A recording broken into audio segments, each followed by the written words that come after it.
hiyo kidege akitoka tu kila kitu tunamaliza hapo. Sawa mjomba, mimi sinakusikiliza yangu. Alafu Asma, unajua mimi unanisumbua sana wewe. Hii hapa tufanikishe basi. Si ni watu. Swala la kuhusiana kidege kutoka, wewe niachie mimi, anatoka tu. Wewe niachie mimi. Sawa. Mimi nachomoka one time. Mimi narudi. Sawa, unarudi sasa hivi. Sasa hivi. Sawa. Sawa. Mjomba. Mimi huyo. Asma, nimempa kazi hapo. Naomba ukachukue unga hapo ili aweze kuja kupika. Unga?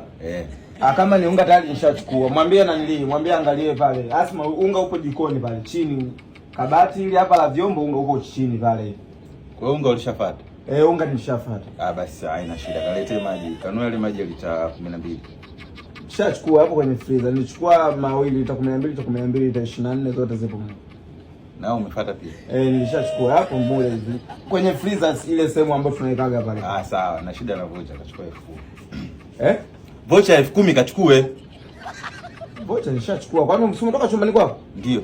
Zipo pale kwenye drawer yako pale hivi, mitandao yote nishachukua. Sasa kila kitu unachokuagiza mimi wewe, kwa nini uchukue?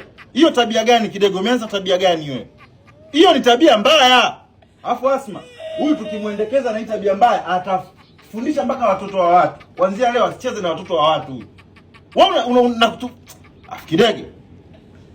Sikia. Sasa kosa liko wapi jamani? Wewe umeniagiza, nimesema ni mshale. Tabia mbaya hapo iko wapi? Watoto wenzio wanatumwa kitu kimoja kimoja. Wewe unakusanya vyote, mimi nikitaka nikutume kitu kingine. Haya basi, kalete sumu ya panya tuwe panya. Sumu nishachukua, nimeshatega kabisa sehemu ambapo panya labda anatokea. Baba, umetega na kutega sumu? Nishatega. Angalia kule kwenye lile kabati kule uaga kuna litundu, na kule chooni ambapo kuna kitundu anatokeaga. Kote nishaweka sumu. Sasa sikiliza. Chukua hii TV peleka wakafunde.